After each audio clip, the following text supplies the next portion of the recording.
And this Hangout on Air is live. We're going to go Barry White style this week for Dr. Gene Bramall. Can't get enough football, guys. Can't get enough football. Welcome back, everybody. Welcome, week 10. Getting everything back. You can see my voice is, if it was 80% earlier this week, 85%. We're getting there. Matt Waldman's getting there.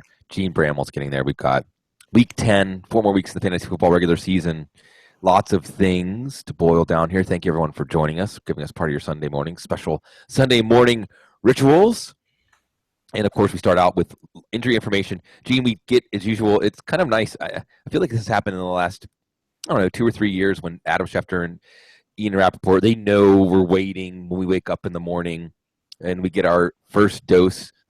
Occasionally, very rarely, does happen that some of these things that we hear in this first blast of news on Sunday morning end up being incorrect, but most of the time it is. Let's start with, let's start with Ryan Fitzpatrick and Bryce Petty. Just based on what you knew about this injury and what we knew about where the Jets are in the season, how much of this do you think is Fitzpatrick's injury, and how much of this do you think this is the Jets saying this is a lost season? Let's start to look ahead.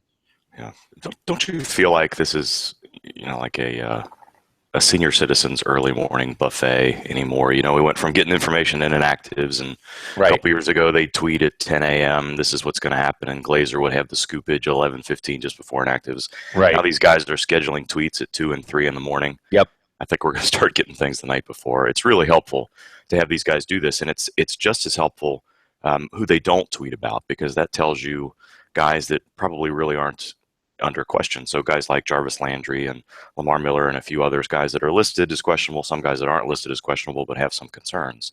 If we don't hear anything about them on Sunday through 9 o'clock, there's probably nothing to be worried about. That doesn't go 100%. Obviously, every once in a while we have, Will Fuller situation where something breaks a little bit later, as it is today. But it's a huge help to have those guys doing what they're doing, and Tom Pelissero and Jay Glazer and all that sort of stuff. So I think you asked the correct question on Ryan Fitzpatrick. There was, I forgot who tweeted it. I'd love to give credit, but I think it was Ralph Acciano. Said that there was some concern, more concern than anybody else really tweeted or let on Friday after practice about Ryan Fitzpatrick. And maybe that's just some Sunday morning, Twitter speak, that it's not Fitzpatrick's play that's the concern. It was really his ankle. But the tweet was, had he been healthy, Todd Bowles would have stuck with Fitzpatrick. I don't know if that's the case. They've already moved away from Fitzpatrick once. They probably do need to see what they have with Bryce Petty at some point to make some off-season decisions. Doesn't necessarily need to be in Week 10. So I think this is probably 75 to 80%. Here I am using percentages. That tells you where my brain is today. Fitzpatrick injury and, the rest of it being wanting to see what Petty can do. But it was a pretty severe mechanism. We've seen quarterbacks play with injuries like this in the pocket. It's not exactly the same thing Roethlisberger is dealing with. We've seen Russell Wilson, mobile quarterbacks, try to play through knee sprains. So, the 3 limited practices make you think that maybe this has more to do with Petty than Fitzpatrick, but it's hard to know. I think we'll know Wednesday, Thursday of next week. If Petty plays well, then there's probably not going to be much question about which way this is going to go. If not, and Fitzpatrick isn't able to go next week, then it was definitely injury related. So, and I'm looking at something right now, by the way. It's Zachary Binney, at @ZBinney _ NFL injury, INJ, has done a study. He just put something out this week about questionable players that had a full Friday practice. 87% of them play versus 39%, which I think is actually pretty high, with no Friday practice end up playing. So people are digging into these numbers. We're trying to learn more about the questionable tag here. I just wanted to toss that out there while I'm looking at it. But Matt, first I want to say, how about those Pitt Panthers? Biggest Pitt Panthers win since Ironhead Hayward. When was the last time we were talking about the Pitt Panthers? Not because of their draft prospects. I just have to do this because I grew up at John Congemi, the Pitt Panthers. Tony Dorsett and Dan Marino. Tony Dorsett. Well, I'm related to Tony Dorsett. Bill Fralick. Bill Fralick, sure. Hugh Green. I mean, Yeah, he was the Great monster, player. Absolute monster. And it's been a long time since the college football world. Mark May. Yeah. It goes down. The Pitt Panthers are a proud and a long-historied football program, finally relevant again. How much relevance does this Bryce Petty move take away from Brandon Marshall and Matt Forte? Are you breaking ties against them? Are you moving them down to where you might even consider, running backs with split workloads like Tim Hightower against Matt Forte. How much luster does this take off of these Jets old men? I mean, I still look at them as getting enough targets that they can do something for you, and I probably wouldn't get um, too worried about it. I wouldn't put such a fine point on it that I would break ties with running with split backfield players. Now, guys who are starters and maybe get clear first and second down duties, like Chris Ivory. That would be an example of a player where that line may come. But if you're looking at Chris Ivory, Darren Sproles, those guys make sense. But if you're thinking about normally CJ Procise, if Kristen Michael were actually going to play, I think I'd still probably go with the Jets back. Dion Lewis, as good as he supposedly looks in practice right now, and may have a strong game, it's still possible that he has a three-way split at best in this situation. I'd rather have Forte. So those are some of the examples that I would provide practically there. What about Marshall? Are you? Let me actually, before I give you Marshall, we can do this. Bryce Petty, I'm sure you watched a lot of him for the RSP. We don't know exactly how much development there's been between now and then, but what should people expect to be his relative strengths and weaknesses, and how does that mesh with Marshall, or maybe with guys like Quincy and Nunwa? Well, he's a downfield thrower, and I think that he does fairly well on the perimeter. It's the middle of the field that you're going to be a little more worried about in the NFL, and his ability to read that and how he responds. So I think when you look at what he can do, you're going to see precision in the short passing game in terms of the screen plays on the perimeter. Maybe some quick slants will be decent. But I think that more than anything, you'll probably see him be either hit or miss on the long perimeter game, just because it takes some level of timing and rapport with receivers that you have to get, even if you've been good at it in your college past. But I would say that he's pretty darn good in terms of accuracy downfield and on the perimeter. So those are areas where Marshall thrives fairly well. And I think that you have a fighting chance with Brandon Marshall this week, even with Bryce Petty as the quarterback. A fighting chance. Just give us a chance. I don't know. This game seems like it's going to be one of the least entertaining, like a 0 to -3 kind of game, unless there's defensive touchdowns. With Case Keenum and Bryce Petty, that would have been a good Big 12 matchup, or not Big 12, a good Texas matchup at one point. Houston Cougars. And Baylor Bears. Gene, let's talk Carlos Hyde. We do have some clarity now that he is going to play. We also have, from a fantasy football standpoint, the denominator of this matchup against Arizona. How are they going to handle him, and what should we expect? Similar sort of context if we're breaking ties with Hyde. How eager should we be to get him in our lineup? Not very, I don't think. He still hasn't taken contact in practice. He did a little bit of work against a blocking sled on Friday and said he felt okay. And apparently his shoulder responded well enough. They were planning on evaluating him and making a decision Saturday all week long. That he felt good enough Saturday to allow him to play today. However, I think it was Rappaport, not Schefter. And Rappaport said that they've carved out a role for Dwan Harris anyway. And unless you expect San Francisco to get a lead and keep a lead on Arizona, and Hyde to be effective, exactly, and for them to be in kind of running out the clock type mode, and for Hyde to have gotten through those first 3 quarters without any setback or issue at all, then I don't see Hyde getting more than 10 to 12 touches. Even that is probably on the optimistic side, and I don't think there's much to make you believe that those are going to be Spencer Ware caliber touches or Jaquiz Rogers caliber touches where he may break off a couple of longer runs where 10 to 12 touches he can do as much damage with as he may have with 15 to 20 plus. So I'd break ties in the other direction today. I think it's good that he's going to play. It's optimistic for the rest of the season. Hopefully he doesn't have any setbacks because they've been pretty careful with him so far. But I'm not particularly optimistic that he's going to be productive today. Gene, just really quickly, what's the scenario with the shoulder injury where they're clearing him to play without him having contact? Like what's the calculus of, well, we haven't seen how he could take a real hit, but he's ready to play? I don't know. I don't really know. I mean, I think every medical staff's a little bit different. It may have been that He's really been pushing over the last couple of weeks. The end of the week went a whole lot better than they expected.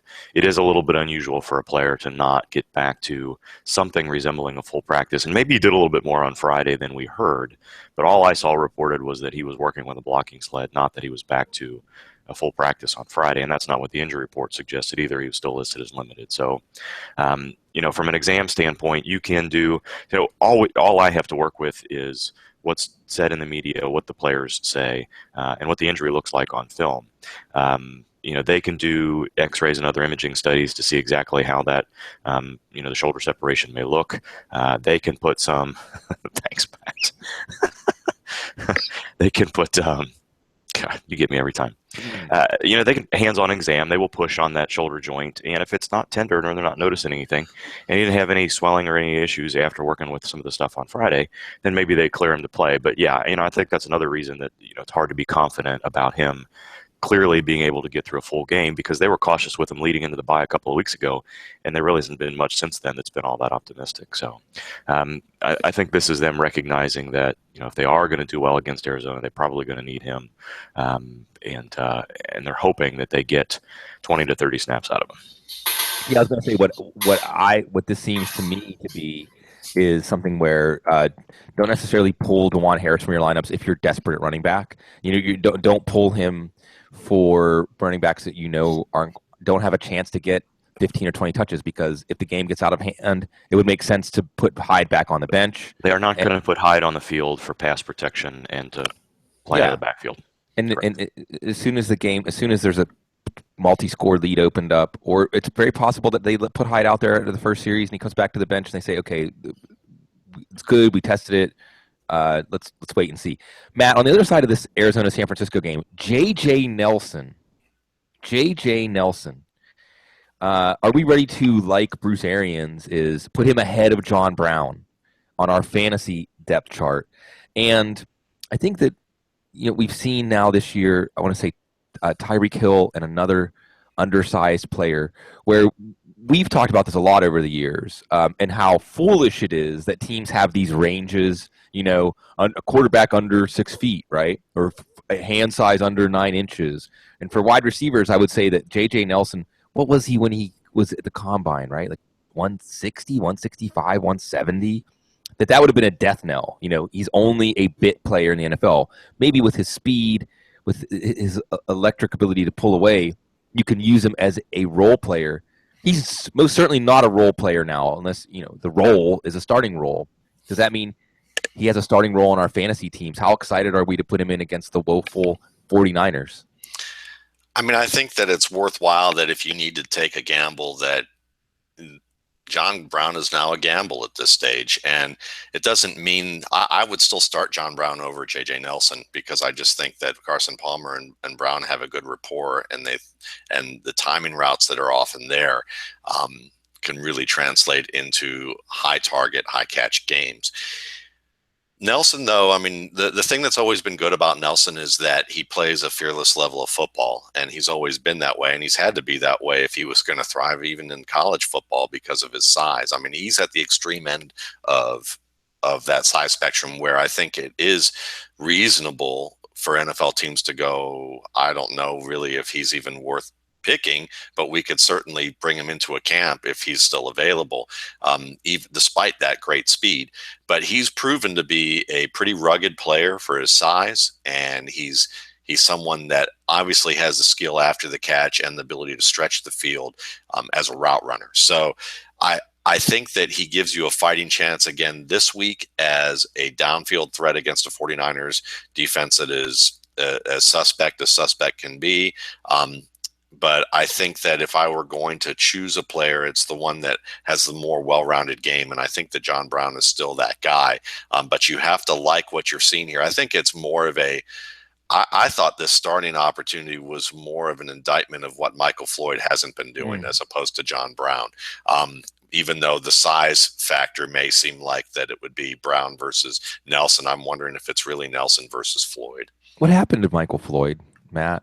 I don't know, because, it would be a lot of, there's the type of speculation that you'd have to make about him would be unfair about him personally Right. without knowing. It has to be something outside of the picture of what we can see on the field to make any sense out of it. Yeah, I, he was one of the best prospects of his class. I thought he was the top prospect of his class, and there were times that he was just dominant when it came to playing physical football. But I do wonder also if he's ever been a great match for the Arizona Cardinals, sure. because you look at the way that he's targeted on some plays, and it just never seems like he's in great sync. But that can also be a symptom that the player is not preparing at the level that he should be if his quarterback and other receivers seem to be thriving. It's funny that you say that too, because my next thought was going to be, well, where is he's going to be a free agent? Where is a good home for him? What kind of team could? I mean, I'm looking maybe at like, I don't know, Carolina or Dallas might have an opening next year. In theory, he's Bryant. fit anywhere if he plays to how he should play. He's that good. He's that kind of talent. But I think that's the issue, is that we can find a program like Carolina or Tampa Bay and say, oh, wow, that would be just, in theory, that would be great.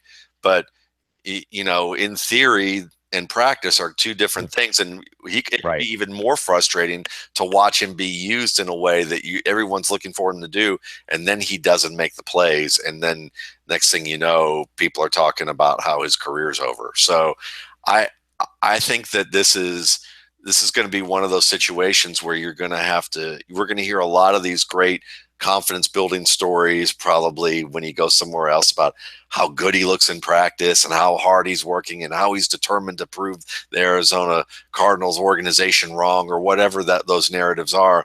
But for me, the issue is going to be, what we're going to need to see on a fine point is, how prepared really is he? Like in those situations, you need to compare him to how prepared Larry Fitzgerald is, or how prepared your top receivers are. Because honestly, if he turns it around, he is a top 12 caliber talent. And if he's not executing at that level in camp, I don't care what anybody says, I'm not going to believe it.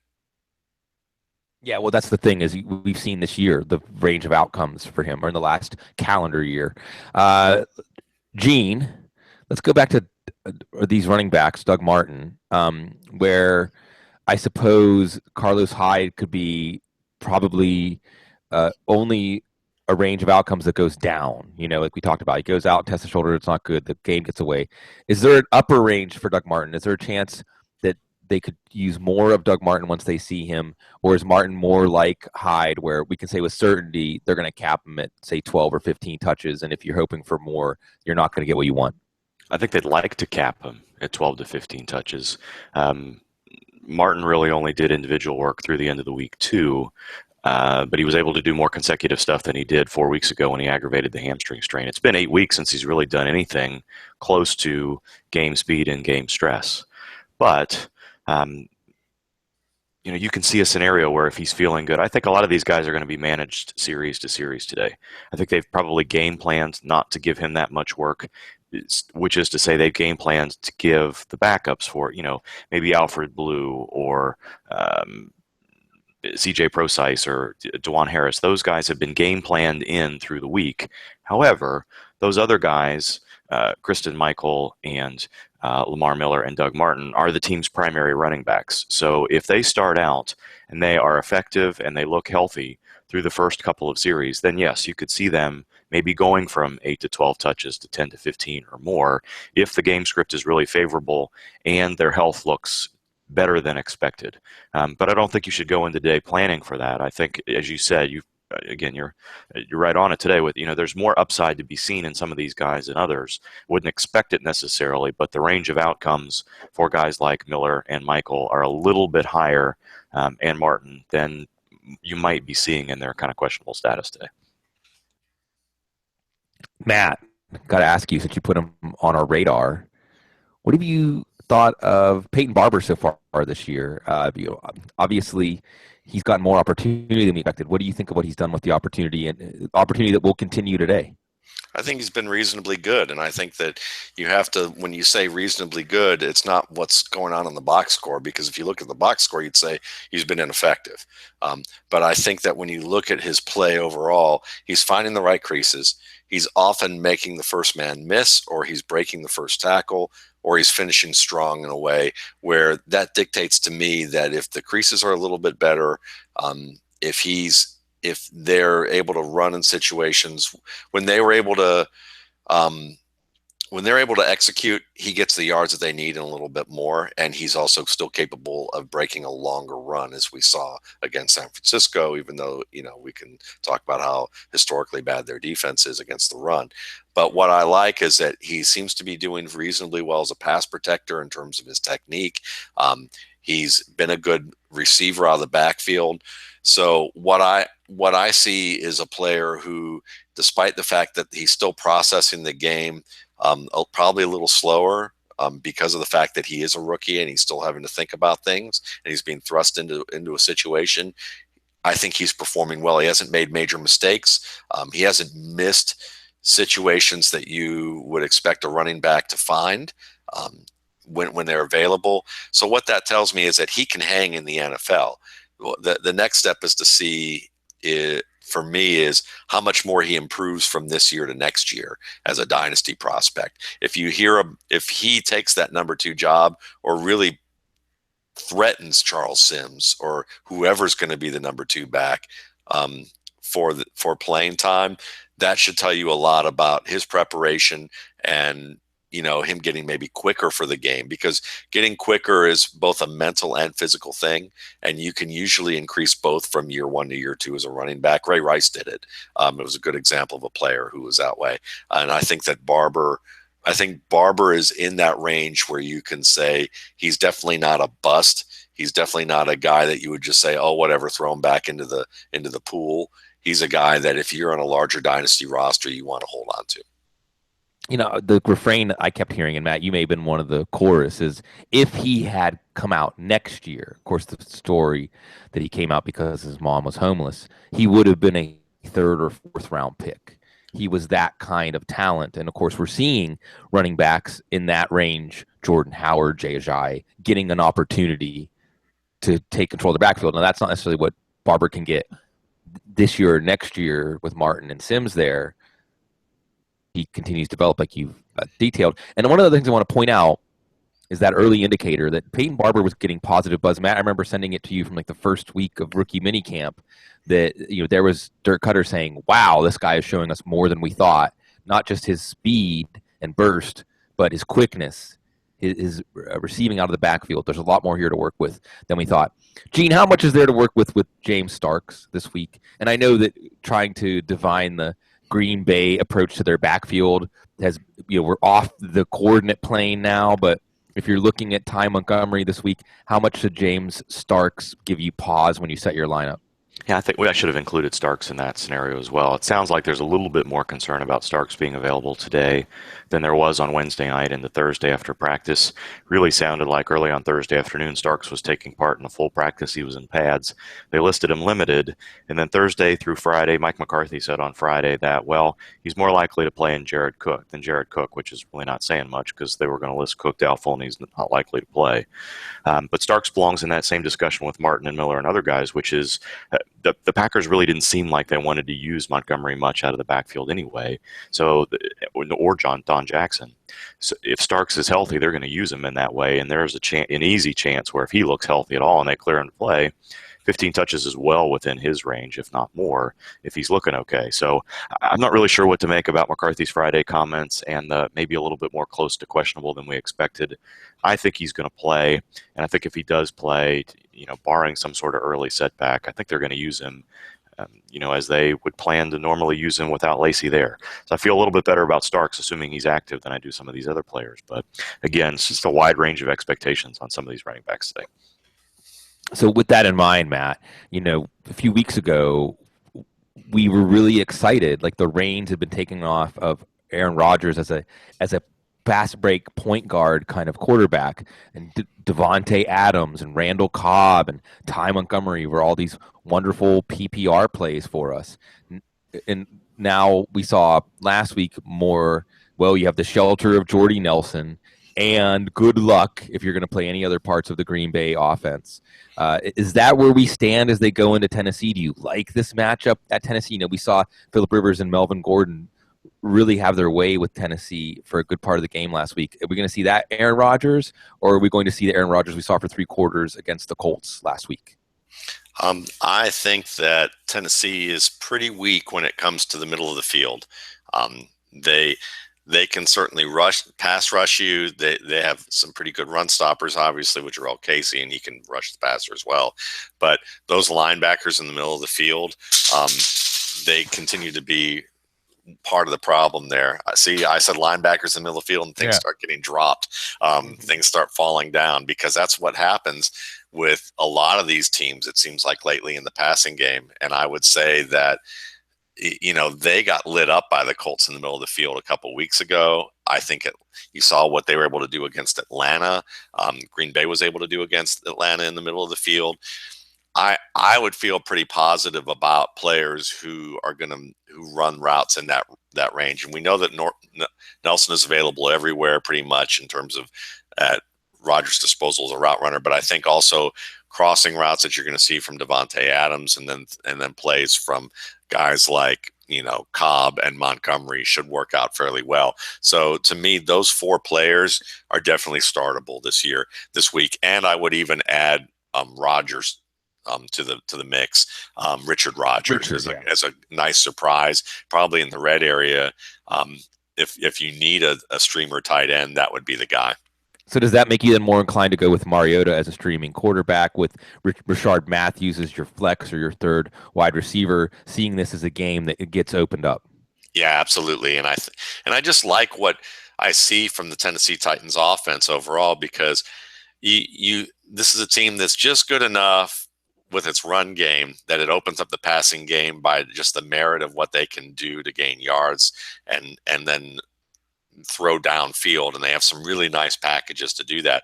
But at the same time, their defense is just bad enough that they're going to have to throw no matter what, unless they're playing a patsy team like the Jaguars defense, where suddenly they're up ahead big early on, and that's not going to happen against the Packers. So I think this is a game where you would even look at Mariota as, at worst, a garbage time quarterback who can get you 280 to 300 yards. And then you're not even talking about his running. So I like this game and what they're going to do. And they are going to probably run Mariota a little bit more in this game because of the fact that the Packers, while I joke around that they have a paper champion defense after what Ezekiel Elliott did to them, they still are a pretty good unit. And I think it's going to mean that they have to rely a little bit more on some of these set run plays to keep the defense honest from just penetrating gaps and putting DeMarco Murray on his butt. So speaking of on their butts, Gene, on the other side of this really quickly, because we're looking, and of course I want to hit this refrain. I hit it during the waiver wire show every week. At this time of year, your bench, you should have lean and mean depth, except at running back. You want to be stocking your bench with these high value backup running backs. I want to first ask you about Derrick Henry, because Derrick Henry had a calf injury, and when we hear he couldn't play last week because of something that happened in warm-ups, you're thinking multi-week injury, and yet he practiced on Friday and he's playing. Does that mean that Henry still has his value preserved as that high-value backup in exotic smash mouth, or is this something that we should take more of a wait-and-see approach with? Yeah, I think this is arguably the biggest surprise of the week, for him not to be able to play, not practice on Wednesday or Thursday, and you kind of felt like that. Well, we're going to see how he practices on Friday and go from there, that we heard on Thursday. I was expecting him to not practice on Friday and then be listed out. For him to fully practice and then not get listed on the game status report at all is about as reassuring as it gets, that this is a minor situation that hopefully won't be aggravated. I think you hold him through today's game. I think today's game is going to be all DeMarco Murray. You might see a little bit of Henry or a lot of Henry if they end up getting lots and lots of rushing touches. But if he comes through this game okay, and isn't on the injury practice participation report on Wednesday at all, then we're good to go. I don't see any reason why it makes sense to drop him today without kind of knowing where we stand. I think there's much more positivity after Friday's practice participation report than anything else. But if he doesn't do anything today and then isn't practicing on Wednesday, or there's some sort of clear aggravation today, then that's a different story. But he's a clear hold for now. So what about D'Angelo Williams, Gene? Should I be holding? So, I mean, because this is one of those things like the players we draft at the beginning of the season that are injured, like 3 or 4 or 5 weeks in, you're like, I guess I'm not going to stick with them. And then you feel like you lost that flexibility. So is it best just to do the Band-Aid approach, drop, like right now, like you've got an hour and a half, 2 hours, 2.5 hours, pick someone else up because he just had knee surgery? Or should we be waiting for week 15 and 16, absorb those lost weeks? Who are you going to pick up instead? Right? So Alfred Blue. No. Like another backup that doesn't have as high of a ceiling but has a chance. Okay, so you're sitting there in week 15. D'Angelo Williams has probably been practicing for a week, and Le'Veon Bell got hurt in week 14. Right. Who would you rather have, D'Angelo Williams or Alfred Blue, if Lamar Miller just got hurt? So I think that's how you make that discussion. This is a player that you don't want to use anyway, but you've got stashed because you've got the roster spot for, as you said, you're looking at lean depth. So you want clear game changers there. So the question you're really asking me, I think, is how likely is it that D'Angelo Williams returns in week 14, 15, 16 healthy? Right. That's a difficult question to answer, but it seems like it was a minor meniscus injury, something that he tried to rehab and then play through multiple times already this year and didn't do well with, but it wasn't such a huge concern. And they did it now knowing that if they need him for those last 2 or 3 games and or the playoffs, that's really when they want him at this point because Le'Veon Bell is playing well, and the rest of the offense is okay. They're not worried that they may need a limited D'Angelo Williams in the next 2 to 3 weeks. So there wasn't anything about this that makes me think this is a 4 to 6 week injury or something that he won't recover from. But there's no 100% guarantee that meniscus surgery goes well, his rehab goes smoothly, he has no setbacks, and he's fine in week 14. But I think the totality of the last 6 weeks suggests to me that they are believing that he is going to be ready, if needed, in that week 14 to playoff window. I think what Gene's trying to say here, Bloom, is that if a zombie horde were climbing through the woods up to his castle, would he rather have a box of matches behind that sheet, or would he rather have a flamethrower? Yeah, well, and I mean, really just ask Matt these questions from now on because it takes him 10 seconds to answer in a way that is much better than whatever psychobabble I'm throwing out there about. Well, but we like your Barry White voice, man. We do. I was trying to turn up the music soundtrack, but I don't think anybody heard it. So. And the psychobabble, I mean, I think the psychobabble comes back to you're really trying to give us as accurate picture as possible of what you can say with certainty and what you can't say based on what we know, and we're always dealing with uncertainty here. One thing we can have some certainty about really quickly on this question, Matt, is Fitzgerald Toussaint, the backup, in deeper leagues where we're not making a decision maybe whether to drop D'Angelo Williams, where we're just looking at, hey, for a couple of weeks, it's Fitzgerald Toussaint who could inherit this backfield. If you've seen enough there in the little bit we've got to see him and whatever you might have from your pre-draft file on Toussaint to know, because they did not call up Carlos Williams. Oh, man. That's what I was hoping for. That didn't happen. It's Toussaint. It's Toussaint, put a little bit on him in the backfield there, 80-90% of the touches. What could he do with him? I mean, he can be a serviceable player for you. I mean, he's not the same player as Alfred Blue in terms of style and what he does, but he's probably the same type of point getter that you would get from Alfred Blue because of the surrounding talent in his situation. He's a quick back with decent speed, and he's someone that's more of a scat back style player than a power back style player that Blue is. But in that offense, we know that functions fairly well. They know that he's a good fit, and they also trust him to make the right decisions in pass protection and the receiving game, or at least more of them than what they would probably expect from Primanti's right now. Yes. Extra fries, extra coleslaw. Gene, I'm going to go back to you to talk just defense here, because you were so cautious. You were very cautious on our behalf about the Philadelphia defense, saying, early, I remember this year, you felt very confident that Jim Schwartz was going to have this front seven playing well, and we saw it come to fruition against teams like my Steelers that they were stifling at home. At home. Now, as Matt has put it, the butt his face defense. There's cracks in the facade here. There's things that can be attacked. Against Atlanta this week, we have seen Atlanta go to Denver. We've seen Atlanta go to Seattle. We've seen Kyle Shanahan draw up game plans to find and exploit the soft underbelly of those defenses. Is there a soft underbelly to attack for Philadelphia? And based on the trends, is this going to be another successful day for Kyle Shanahan, or is this when the empire, the Philadelphia front seven, strikes back? I think I'm done betting against Kyle Shanahan this year. I think the Atlanta offense has just been too good, and it's, after a while, as we say often on the defensive show, a week may be a fluke, 2 weeks is, pretty suggestive, and 3 weeks is a pretty clear trend. We're 9 weeks in now, and the offensive line, to Matt Ryan, to, the totality of the skill position players on the offensive side of the ball are good. So I don't know that this is the best gauge for the Eagles defense today, but they're getting Benny Logan. So I think a couple things have happened. Vinny Curry got hurt and just hasn't been himself all year. Connor Barwin's been fine, but he's really not a disruptive edge rusher on every play. Benny Logan has been missing. Michael Kendricks really never played to form, and the linebackers weren't as good as we thought they'd be. And the secondary needs a little bit of help. So Jim Schwartz's defenses are, you've got to get pressure, you've got to be disruptive, or there's room for some big plays.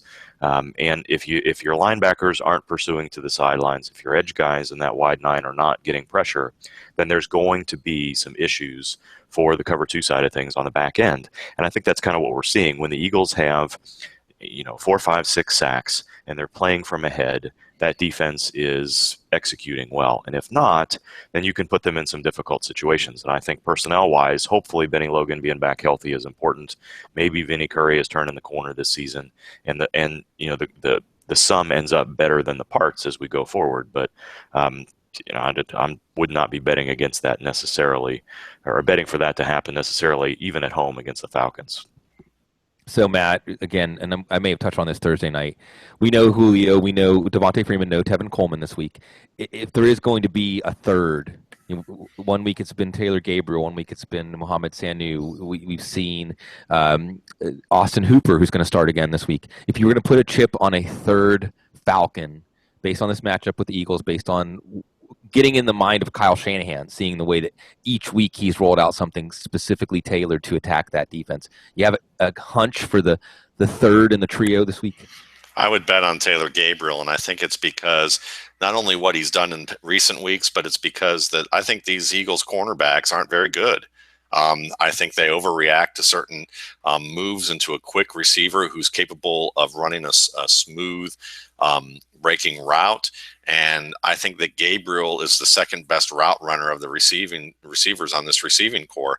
Mohamed Sanu is very good at the routes that he executes, but he's not a complete route runner of the route tree at the level of, say, like his old partner Marvin Jones. And I think Gabriel is still ahead of him in that department from what we've seen. And he's also a good deep ball player, which means that if they can force the Eagles to blitz a little bit, or they can force the Eagles to overthink a certain play, that you might find a wide open Gabriel. But even if you don't find him deep on these plays, because I think that's where Matt Ryan versus pressure, he's probably not going to get a lot of downfield plays. I think what you will see are probably, some deep outs, some comeback routes, some dig routes that would fit what Gabriel does very well. Now, of course, that means that Sanu's pretty good with slants and crossing routes off quick play action passes that may also help out there. But I think if I were going to bet, I think that Gabriel has the highest upside of the receivers not named Julio. Making the most out of him, and Cleveland, not so much making the most out of him. Another one they let slip through their fingers. Sorry, Matt. I just had. Let me just drop more things right now. Just flip the table over. And they're at least they have some guys, Rashard Higgins and Rick Lewis. Some guys are developing. Hey, Willie Snead. Another one, yeah. Can we name another one? How about it? I would say Charles Johnson, but I think Minnesota's the one with it. I'll drop a penny on him. Yeah, just a penny. Yeah, a dime for Gabriel. All right. Gene, let's get serious now. Let's get serious again. Yeah, could How we please? how important, how big of a deal is it that Aqib Talib and Derek Wolfe are not going to play in the Superdome? I say in the Superdome because we have some choices to make, whether it's Drew Brees against a quarterback that has a favorable matchup, but we wouldn't normally say Jay Cutler over Drew Brees, but we might this week. We wouldn't normally say Michael Thomas over a lesser receiver, but we might this week. How big of a deal is it that Talib and Wolf are out? How much should it change your approach to choosing when to start somebody against Denver? I think it's important.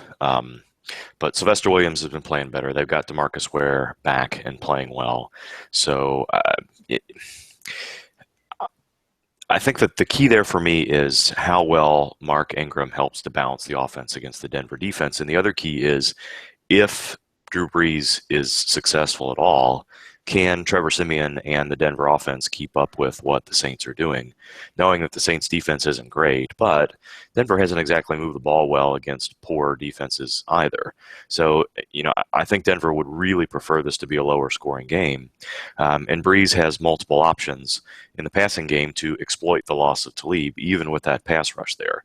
So this is going to be pretty interesting. I'm not really sure how this game is going to go at all, but I'm wondering if Mark Ingram and the ability of the Saints to keep their offense balanced and on the field isn't the major key to this game today. Yeah, I see a feedback loop here where Denver's having trouble stopping the run, Trevor Siemian having trouble keeping the offense on the field. I actually think this one could end up being a rare blowout loss for Denver. That doesn't necessarily mean start your Saints, because I think it may equal, again, like last week, Ingram and Hightower getting 35 combined carries. But Matt, how cute are you getting with your Saints? Saints at home, automatic starts, but then you have this toughest matchup in the NFL on the other side of that.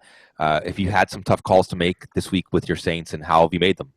Yeah, I've had some tough calls because I know that everyone loves Michael Thomas, and he's probably the one guy that I'm looking at right now.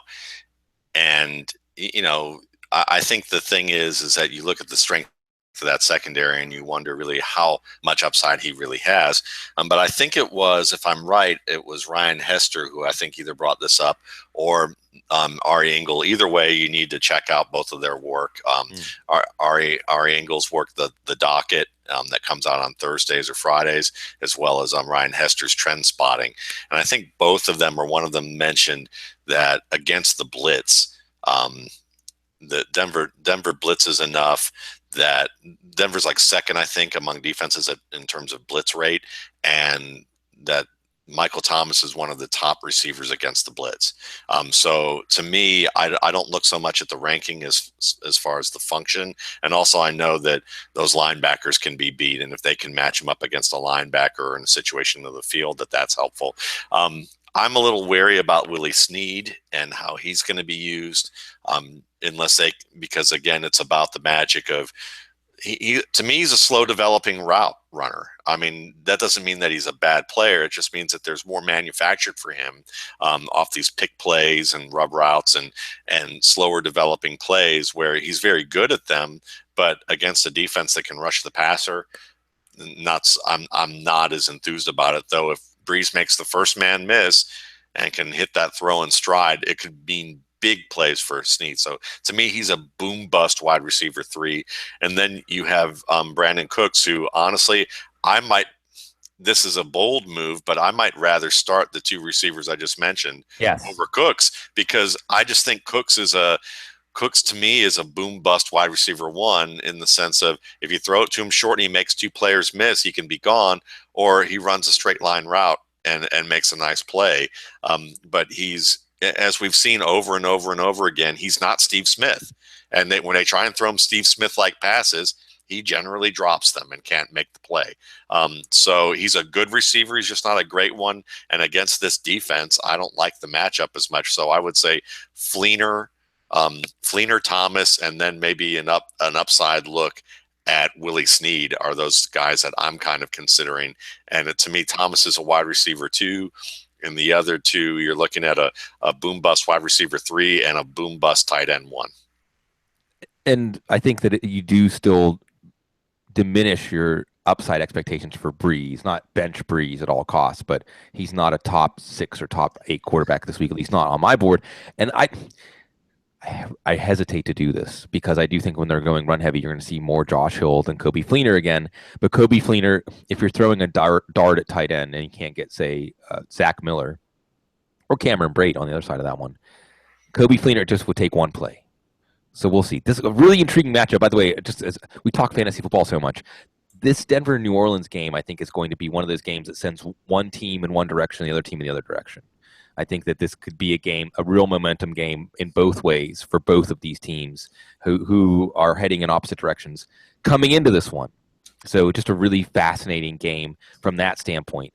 Another really fascinating game from the standpoint of teams going in opposite directions. Minnesota.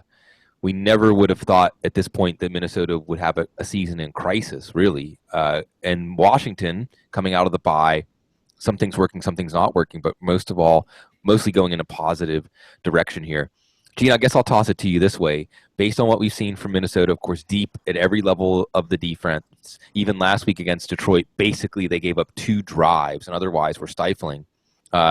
Denver was a defense that we were saying we're going to always err on the side of benching players against them. Now there's some reasons to open the door a little bit. Are there reasons to open the door a little bit based on the matchup with Washington, based on Washington having 2 weeks to prepare for this game? Or should we not confuse our doubts about Minnesota as a team with doubts about their defense and how it affects us when we set our fantasy lineups? Well, I think it's going to be pretty easy for Minnesota to make Washington one-dimensional today, and you don't really like the dimension in which they're going to push them, right? There's issues with the offensive line with Trent Williams out. You don't really know what's going on at the running back position. And I think the Vikings are arguably just as good against the run, especially now that they're a little bit more healthy, as they are against the pass. And if you can make Washington one-dimensional and let Everson Griffin and Mike Zimmer scheme multiple different types of looks against Kirk Cousins, I think this is a game that Minnesota should do very well. I don't know that I would say that they're the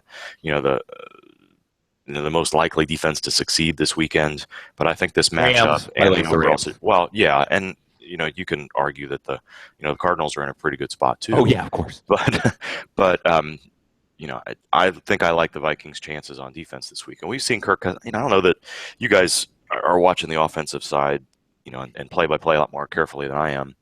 I don't know that I've been super impressed with Kirk Cousins over the last couple of weeks as much as you were earlier in the season either, and that's a superficial take from me there, but I like the Minnesota defense today for multiple reasons. Yeah, 12-10 kind of game, field goals. Cousins has had some trouble finishing in the red zone as it is. Lots of Jamison Crowder and Jordan Reed and Rob Kelly. Matt, can Rob Kelly really wrest this backfield away from Matt Jones, knowing that Scott McCloughan loved Matt Jones and they made no moves in the backfield, but they drafted Keith Marshall? We have a second half of the season outlook, but we also have a long-term outlook for this backfield. Can Kelly become that guy? Can he become another Alfred Morris? Not to the extent that Morris had success, but at least gaining that role for good.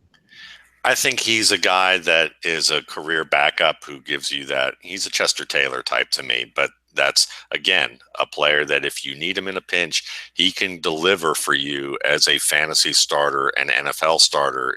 But I think what happened here is the team looked at Matt Jones and said he played just well enough that we need to give him one more chance, but not quite well enough that we shouldn't draft a late round guy with some promise like Keith Marshall and see what happens. And then when Marshall got hurt, Kelly continued to have that steady drumbeat of good play throughout the preseason, and he's proven to be good enough that I think you're going to see it no worse than a split. But if I were betting on it, I would probably say that Jones will get the job back, but he's one mistake away from sitting on the bench for the rest of the year.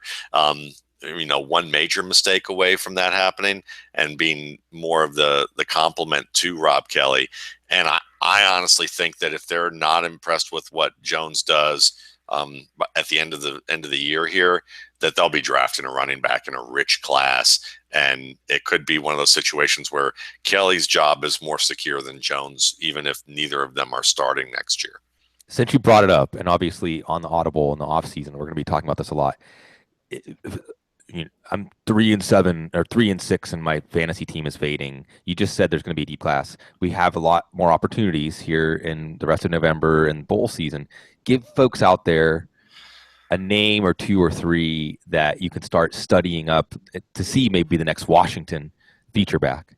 Sure. I mean, I think Nick Chubb comes to mind right away as a player who may not have had a great season Georgia. thus far at Georgia, but honestly, I think he is the best back in college football. And I know that a lot of people will disagree because they also will name guys like Dalvin Cook, who's also a very fine back in his own right at Florida State. Very explosive, smooth player. Chubb is more of a Marshawn Lynch type of runner, that kind of creativity, balance, and vision and strength. Tough guy. Of course, Leonard Fournette. People are going to look at Leonard Fournette, and he's kind of a Matt Jones type. Exactly. In terms of McLuhan, like Matt Jones, it's like this is who you in your eye hoped Matt Jones would become. Yeah, and you're looking at a guy that on the high end range, people talk about Adrian Peterson, but listen, Adrian Peterson has more change of direction that's in control of what he can do. But if you give Leonard Fournette a long runway and ask him to hit a crease hard, he will. Yeah, he'll hit it. He'll run through a cement wall and keep that stride. He's a guy that works really well in a gap style offense, and I think that Washington would have likes to do that. So he's a good fit. Other guys, if Deonta Foreman from Texas decides to come out, Jamal Williams from BYU is a player that I would really look out for. And, we could talk about several other players, but Royce Freeman. And then I'd say maybe a guy later in the draft who I really, really, really like is Brian Hill out of Wyoming, who's also a really hard runner. And I think will be one of the major surprises in out of the running back class in the next 3 to 4 years when he gets his chance. Yeah, remember Matt Waldman, RSP.com. You're putting out content on these players during the NFL season, and then that's whenever it starts to really ramp up. And get your RSP, folks. Got a couple more minutes before we wind up our Week 10 preview here. Gene, I wanted this to be upbeat, but I'm afraid I'm setting you up again to make us feel a little sad. Can Alex Smith exploit what there is to exploit in Carolina's secondary? We know Alex Smith's character as a quarterback. You got Chris Conley, who's been limited this week. No Jeremy Maclin. You got Tyreek Hill. Speaking of these undersized players that are coming through, I want to say this is a game typified by offensive utility, a game like the two boxers clenching in the middle of the ring a lot. But it's there if Alex Smith, we saw him in that epic game against New Orleans in the playoffs use Vernon Davis. Does that mean this is a Travis Kelce game?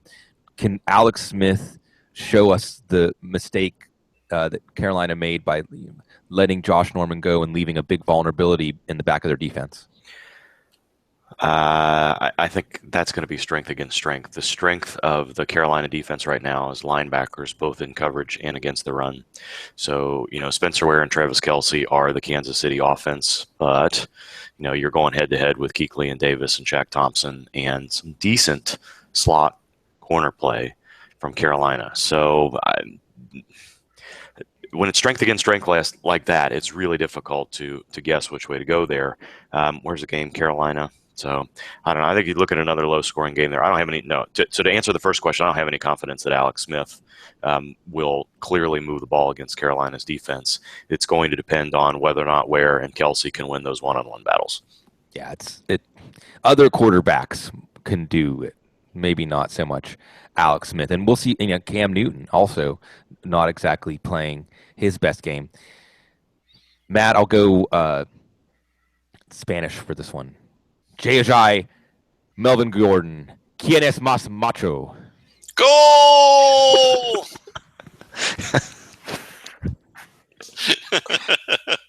Oh, I would say that, who do we have? What's the matchups? Who are they playing this week? They're playing each other. It's San Diego against Miami. That's why. Yeah. I'm going with Ajay. I still like what he's doing. I think he's the better running back. He's shown more in terms of how he's able to manipulate creases. I think that he's a better receiver out of the backfield, not by much. even though Gordon's the better scorer and certainly maybe getting the easier defense in some respects when you talk about depending on how they use them. I mean, there's certain strengths up in the middle here with obviously with Miami's front with Sue, but then you look at those edges, and I think they're a little bit more suspect against the run, whereas San Diego I think has a stronger front, all around from end to end. But I just think that the offensive line of Miami is playing well enough that I think that Ajay's the guy, and he's also getting used a lot more in the passing game now that Arian Foster decided to retire, and you're getting to see what was known as a strength of his at Boise State. And so, to me, I'm going with the guy who I think is most likely to get you 100 yards. Gordon may be more likely to get you touchdowns, which could give him the edge, I suppose. But to me, I'd rather predict yards than touchdowns.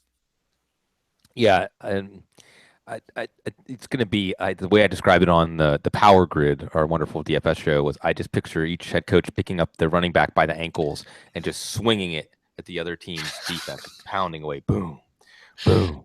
Because that's both these teams, I think, have some clarity. I mean, Phillip Rivers is more set up to complement. That's where I think that it's Rivers versus Tannehill where this game is decided. But in fantasy, this is going to be a fun opportunity to watch. Yeah, go ahead. When you give that, it's such a great image because I think of like Joe Green picking up Jerome Bettis and and hammer throwing him into a defense. Exactly, hammer throw. I love it. We're hammer throwing. And I just want to bring up something that just came across Twitter from Aditi Kinkwala that she said, as told to me, Ben Roethlisberger had a lengthy heart-to-heart with Mike Tomlin. The quarterback wants greater seriousness of purpose from younger Steelers. Ooh. So we have now reached a point where Ben Roethlisberger is that moral center of the Pittsburgh Steelers. Exactly. We are not going to comment on the maturity of Ben Roethlisberger today. Yeah, So in that heart to heart, we see where the who was sitting down with who to say, listen, you need to pull this together. We try to pull it together. Putting Ben Roethlisberger in a bottle. I mean, yeah. Let's do it. I'm for that. I'm all for that. Look, I'm all for what we get to do every week, every year with this wonderful audience. We love you. You love us. It's fantastic to get to do this journey with you every year, every week, stepping through. We're all immersed in the same thing. We're all watching and we're all connecting with each other, and we're all keeping each other company.